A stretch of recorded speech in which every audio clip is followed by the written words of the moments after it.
خالد بنت خالد بن سعید رضی اللہ عنہ نے بیان کیا کہ میں رسول اللہ صلی اللہ علیہ وسلم کی خدمت میں اپنے والد کے ساتھ حاضر ہوئی۔ میں اس وقت ایک زرد رنگ کی قمیص پہنے ہوئی تھی۔ حضرت صلی اللہ علیہ وسلم نے اس پر فرمایا سنا سنا۔ عبداللہ نے کہا کہ یہ لفظ حبشی زبان میں عمدہ کے معنی میں بولا جاتا ہے۔ انہوں نے بیان کیا کہ پھر میں مہر نبوت کے ساتھ جو آپ کی پشت پر تھی کھیلنے لگی تو میرے والد نے مجھے ڈانٹا، لیکن حضرت صلی اللہ علیہ وسلم نے فرمایا کہ اسے مت ڈانٹو۔ پھر آپ نے خالد کو درازی عمری کی دعا دی کہ اس قمیص کو خوب پہن اور پرانی کر،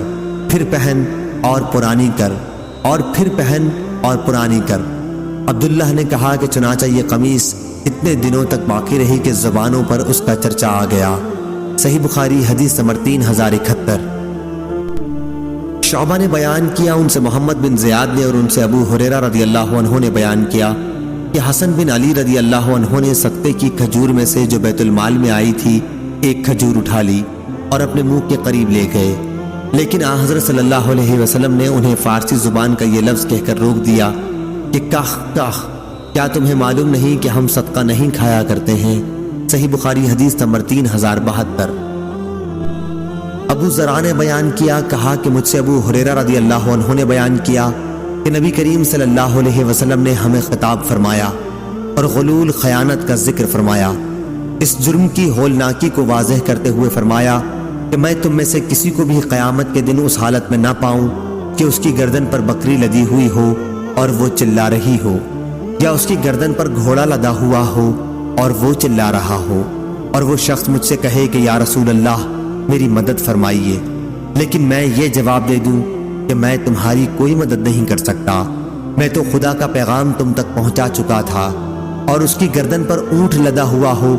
اور چلا رہا ہو، اور وہ شخص کہے کہ یا رسول اللہ میری مدد فرمائیے، لیکن میں یہ جواب دے دوں کہ میں تمہاری کوئی مدد نہیں کر سکتا، میں تو خدا کا پیغام تمہیں پہنچا چکا تھا، یا وہ اس حال میں آئے کہ وہ اپنی گردن پر سونا چاندی اسباب لادے ہوئے ہو اور مجھ سے کہے یا رسول اللہ میری مدد فرمائیے، لیکن میں اس سے یہ کہہ دوں کہ میں تمہاری کوئی مدد نہیں کر سکتا، میں اللہ تعالیٰ کا پیغام تمہیں پہنچا چکا تھا، یا اس کی گردن پر کپڑے کے ٹکڑے ہوں اسے حرکت کر رہے ہوں اور وہ کہے کہ یا رسول اللہ میری مدد کیجیے، اور میں کہہ دوں کہ میں تمہاری کوئی مدد نہیں کر سکتا، میں تو خدا کا پیغام پہلے ہی پہنچا چکا تھا۔ اور ایوب سختیانی نے بھی ابو حیان سے روایت کیا ہے، گھوڑا لادے دیکھوں جو ہنہنا رہا ہو۔